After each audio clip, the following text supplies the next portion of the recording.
गुरु महाराज बहुत ही सार सटीक शब्दों में रामचरितमानस की रचना की है कि हम लोगों को ज़्यादा पुस्तकें, वैसे तो रामचरितमानस बहुत ही मोटी ग्रंथ है, हम लोगों के पास इतना समय नहीं होता है कि उसको पढ़ें। तो गुरु महाराज ने उनके जो सार शब्दों को है उन्हीं को रचित किया है रामचरितमानस सार सटीक के नाम से। तो उसे पढ़ें हम लोग, तो हम लोगों को पता लग जाएगा कि भक्ति किस प्रकार की होती है और कैसे किया जाता है। भक्ति के लिए सर्वप्रथम हमें क्या चाहिए? रामचरितमानस में तो लिखा है कि प्रथम भक्ति संतन कर संगा, लेकिन उससे भी पहले हम लोगों का जो हृदय है, मन है, वो साफ होना चाहिए, तभी हम लोगों की भक्ति हो सकती है।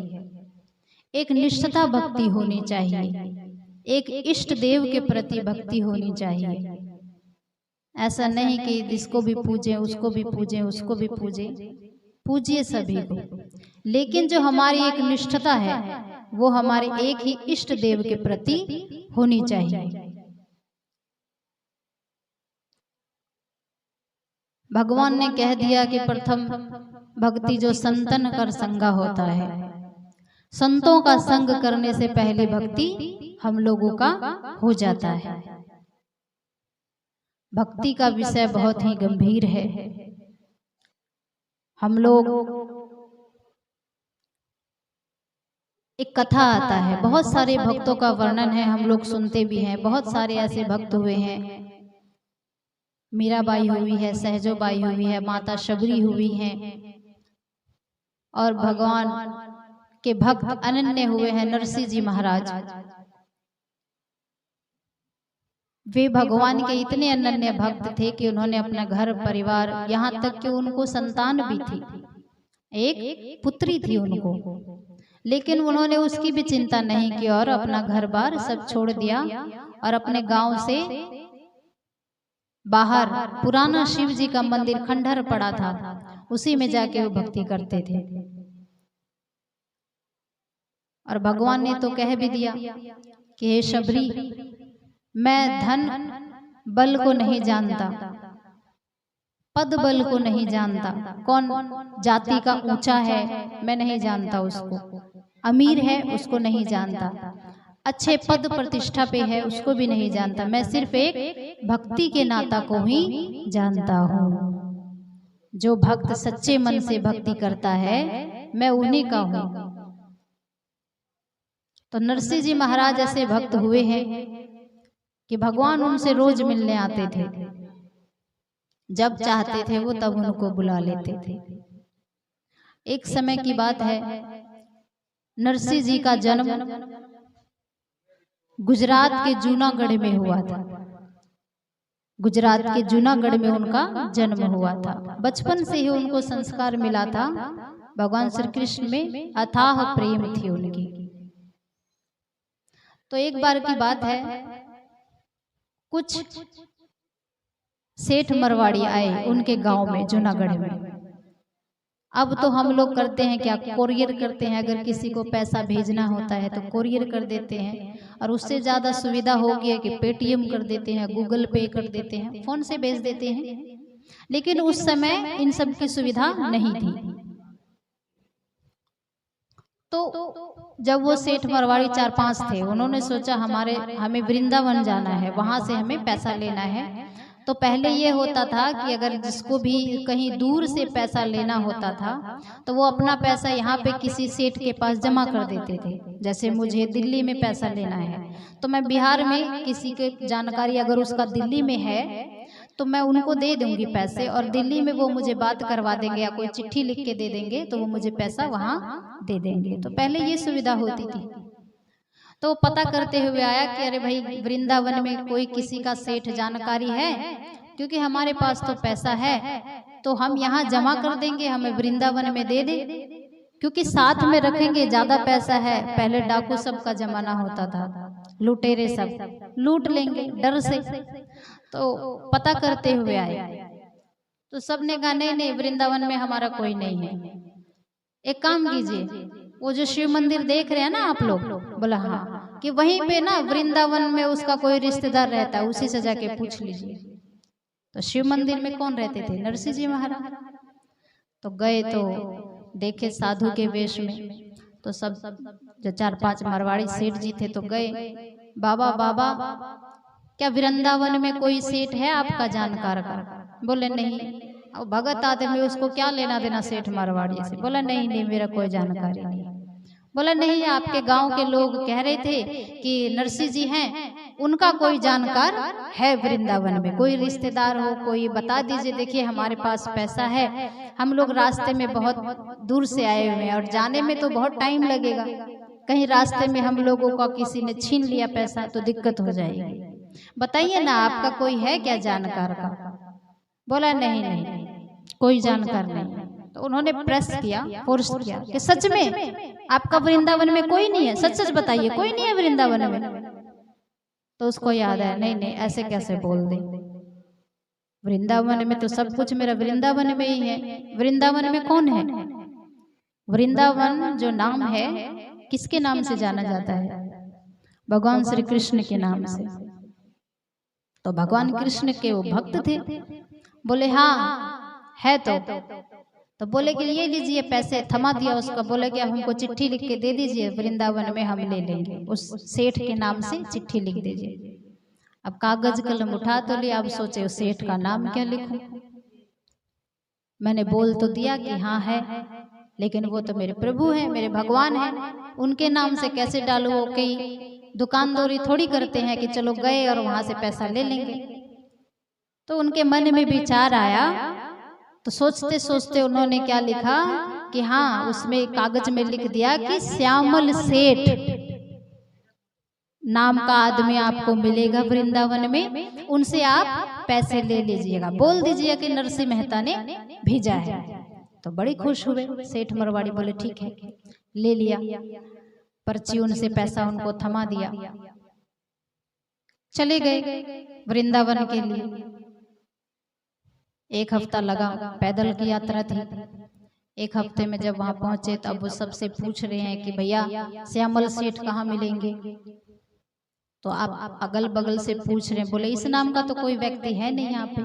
बोले नहीं नहीं, ठीक से देखिए, नरसिंह मेहता ने भेजा है, ये देखिए कागज पे लिखा हुआ है, नाम श्यामल सेठ ही है। बोले नहीं और कोई सेठ होगा? बोले नहीं नहीं, श्यामल सेठ ही है। अब श्यामल सेठ नाम का कोई होगा वहां, तब ना कोई बताएगा कि हाँ फलना न फलना जगह है, आप जाके ले लीजिए उनसे पैसा। वो तो थे ही नहीं, भगवान देव ठाकुर जी थे। अब इनको सेठ मरवाड़ी को बड़ा गुस्सा आया इस बात पे कि अब तो पैसा भी डूब गया हमारा, कैसा झूठ बोला वो आदमी। अब नदी किनारे जाके बैठ के रोने लगे कि हमने इतना पैसा जमा किया था, हम बर्बाद हो गए, सारी पूंजी हमारी खत्म हो गई। अब क्या हुआ कि उनको रोता हुआ देख भगवान सेठ के रूप में आए, सिर पे पगड़ी, कान में पेन टांग रखे हैं, चश्मा पहने हुए हैं और हाथ में एक डायरी, और आ रहे उन्हीं के पास, सेठ मरवाड़ी के पास आए। रोते हुए देखा तो बोले क्यों रो रहे हो? बोला देखिए ना क्या करें, हम श्यामल सेठ को ढूंढ रहे हैं और कोई हमें पता बता ही नहीं रहा है। बोला हाँ मैं ही हूँ श्यामल सेठ, बोलो क्या काम है? बोला आप ही हैं? बोला हाँ हाँ मैं ही हूँ, दिखाओ पर्ची दिखाओ, नरसिंह जी ने भेजा आपको? बोला हाँ। बाप रे कितना दिमाग तेज है इसका, अभी तो कोई पता नहीं बता रहा था, इसको कैसे पता लग गया? बोला हाँ हाँ उसी ने भेजा है। बोला दिखाओ पर्ची दिखाओ, सबूत दिखाओ कि उसी ने भेजा है, कुछ लिख के तो दिया होगा। बोला हाँ हाँ लिख के दिया है, ये देखिए इतना रुपए है। अब बोला श्यामल सेठ से ले लीजिएगा। तो भगवान ने उनको पैसे दे दिया, सेठ को, मरवाड़ी को उससे पैसे दे दिया, जितने पैसे उसमें लिखा हुआ था कागज पे। तो उसी कागज पे उसको फिर लिख के दिया कि अभी तो वापस जाओगे ना आप लोग? बोला हाँ अभी है 1 हफ्ता, कुछ खरीदारी करनी है, फिर हम लोग वापस चले जाएंगे। तो बोले कि देखो जब जाओगे ना तो नरसिंह जी को ये चिट्ठी दे देना, इसको खोलना मत, पढ़ना मत, उन्हीं को देना। तो बोले ठीक है। भगवान ने भी चिट्ठी लिख के दे दिया उनको। उन्होंने अपनी दुकानदारी की जो सामान उमान खरीदना था खरीदा, और जब वो समय पा करके वो लोग फिर वापस जाने लगे। अब इस बीच में क्या हुआ कि जो नरसिंह जी मेहता थे वो उस पैसे का क्या किया, भंडारा करके सारे पैसे खत्म कर दिए। साधु संतों को खिला दिया, उनको तो काम यही था, भूखे नंगों को खिलाना, साधु संतों को खिलाना, भंडारा करना और कृष्ण राधे करना। अब जब उन्होंने देखा नरसिंह जी ने कि वो सेठ आ रहे हैं, तो ये जाके अपनी कुटिया में छुप गए। इनको डर होने लगा कि श्यामल सेठ तो कोई है ही नहीं, अब वो सब आ रहे हैं, हमको तो मारेंगे, पैसा मांगेंगे, पैसा भी मैंने खत्म कर दिया। उसने सोचा कि भंडारा कर रहे हैं, कुछ न कुछ तो दान आएगा, वही पैसा लौटा देंगे। तो दान किसी ने दिया नहीं, वो पैसा भी खर्च हो गया सारा। अब वो चले गए कुटिया के अंदर। अब इधर वो 5 से 6 सेठ आए, अब उसको बुला रहे हैं, सेठ जी कि बाबा बाहर आइए, बाबा बाहर आइए, हमें आपसे बात करनी है। अब वो डर के मारे कांपने लग गए कि मैं क्या मुंह दिखाऊंगा, मैंने तो पैसे खर्च कर दिए और ये लोग अब तो मारेंगे मुझे। अब वो वहीं से हाथ जोड़ के कह रहे हैं, देखिए देखिए सर, मुझे माफ कर दीजिए, मुझे माफ कर दीजिए, मुझे माफ कर दीजिए, मैं आपका पैसा लौटा दूंगा, कुछ दिन का टाइम दीजिए, मुझे मोहलत दीजिए, मैं पैसा लौटा दूंगा। बोले नहीं नहीं, ये बात नहीं है, आप बाहर तो निकलिए, आपको नहीं कुछ कहेंगे, आप बाहर तो निकलिए। तो बाहर निकल के आए, जैसे तैसे करके डराते कांपते। तो जब बाहर निकल के आए अपनी कुटिया के अंदर से, तो उन्होंने कहा, आपने तो बहुत ईमानदार आदमी का नाम दिया था, बहुत ईमानदार आदमी थे। तो अचरज में पड़ गए, कौन ईमानदार? बोले वही जिसका नाम आपने लिखा था, क्या था, श्यामल सेठ? बोला हाँ वही वही वही, बहुत ईमानदार। हम लोग देखिए इतना जगह हमने पता किया, पूरी मार्केट में खोज लिया, लेकिन किसी ने पता नहीं बताया। वो बेचारे हमें ढूंढते हुए आए कि पैसा मिल गया? बोला हाँ दे दिया श्यामल सेठ ने। कैसे थे वो? श्याम रंग के थे, काले कलूटे थे, बाल घुंघराले थे, ऐसे ही था ना? बोला हाँ हाँ वही था वही था। तो बोले कि उसी ने हमको पैसा दे दिया और आपके नाम से चिट्ठी भी दिया है। तो बोले कि चिट्ठी हम लोग नहीं पढ़े हैं, बोले आप ही को देने के लिए। तो जब नरसिंह जी ने उस चिट्ठी को खोला तो उसमें लिखा हुआ था कि ऐसे ऐसे काम अगर दोबारा से पड़े तो मुझे जरूर याद कीजिएगा, हम आपके यहाँ पे पैसा वितरण कर देंगे। तो इस चिट्ठी को पढ़ के नरसिंह जी खूब रोए कि कैसे इस तुच्छ प्राणी को भी भगवान ऐसे प्यार करते हैं, ऐसे याद करते हैं। तो कहने का भाव ये है कि हमारा हृदय जब तक साफ नहीं होगा, हम लोगों से भगवान कभी नहीं मिल पाएंगे और ना हम भगवान से कभी मिल पाएंगे। भजन में भी आप लोगों ने सुना होगा, कहते हैं, हमने आंगन नहीं बोहाड़ा, चंचल मन को नहीं सवारा, कैसे आएंगे भगवान, कैसे आएंगे भगवान। अपने मन को जो हम लोगों ने साफ नहीं किया, हमारी जो चंचल बुद्धि है उसको शांत नहीं किया, तो भगवान कैसे आएंगे? हम लोगों के अंदर विकार भरा हुआ है, ईर्ष्या भरा हुआ है, द्वेष भरा हुआ है, निंदा भरा हुआ है, घमंड भरा हुआ है। हम लोग किसी के आगे झुकना नहीं चाहते, किसी साधु महात्मा के आगे हमें झुकना पसंद नहीं है। क्यों? क्योंकि हम तो नेता आदमी हैं, कैसे झुकेंगे? प्रतिष्ठा इज्जत खत्म हो जाएगी। अभी पिछले साल इलेक्शन हुआ था आप लोगों के इधर बिहार राज्य में, तो स्वामी जी के पास बहुत फोन आते थे कि बाबा हम भी इलेक्शन में खड़े हुए हैं, कोई मुखिया के पद पे, तो कभी सचिव के पद पे, तो कोई सरपंच के पद पे, वार्ड सदस्य के पद पे। तो अच्छा, अच्छी बात है, खड़े हुए तो बहुत अच्छी बात है। नहीं, अच्छी बात तो है बाबा, लेकिन गुरु महाराज से प्रार्थना कीजिएगा कि हम जीत जाएं। हम जीतेंगे तो हम सत्संग कराएंगे। बताइए, भगवान से भी हम लोग सौदाबाजी कर रहे हैं। हम तभी सत्संग कराएंगे जब हम जीतेंगे, और हार गए तब आप कौन हम कौन? इतना स्वार्थ हमारे अंदर भरा हुआ है। भगवान से भी हम मतलब के लिए याद करते हैं, मतलब के लिए प्रेम करते हैं, वैसे हम प्रेम नहीं करते। अरे जब जीतेंगे उससे पहले सत्संग करवा लीजिए, क्या पता कृपा बरस जाए और आप जीत जाएं। और ऐसे ही हुआ, काफी सारे लोग तो हार ही गए। गुरु महाराज को पता है आप हम लोगों को, जनता को बेवकूफ बना सकते हैं, भगवान को थोड़ी बना सकते हैं। उसको पता है आपके मन बुद्धि में क्या चल रहा है, आपके दिमाग में क्या चल रहा है, तो वैसे ही सजा वो देते हैं, चाहे कोई भी हो, सत्संगी हो या गैर सत्संगी हो, सबको भगवान एक ही समान दृष्टि से देखते हैं। जैसी करनी वैसी भरनी। तो भगवान से निस्वार्थ प्रेम कीजिए, स्वार्थ भरा प्रेम कीजिएगा। स्वार्थ भरा प्रेम तो अपने परिवार में नहीं चलता है। आप सिर्फ मतलब के लिए अपने परिवार से बात कीजिए, तीसरे दिन आपके रिश्तेदार भी आपसे बात करना बंद कर देंगे, क्योंकि आप उसे मतलब के लिए याद करते हैं, फोन नहीं करेंगे आपके पास।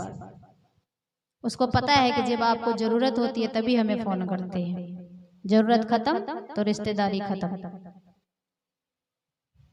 तो ऐसा नहीं होना चाहिए। हमारा हृदय जब तक साफ नहीं होगा, परमपिता परमात्मा का दर्शन कभी नहीं होगा। हम लोगों का ध्यान भी इसी वजह से नहीं बन पाता है, क्योंकि हम लोगों के मन में विकार भरा हुआ है। गुरु महाराज बोले हैं झूठ, चोरी, नशा, हिंसा, 5 पापों का त्याग करना चाहिए। जब तक ये 5 पापों का त्याग नहीं करेंगे, तब तक आप लोग, हम लोग भक्ति के रास्ते में आगे नहीं बढ़ सकते हैं। इसी के साथ मैं अपनी वाणी को विराम देती हूँ।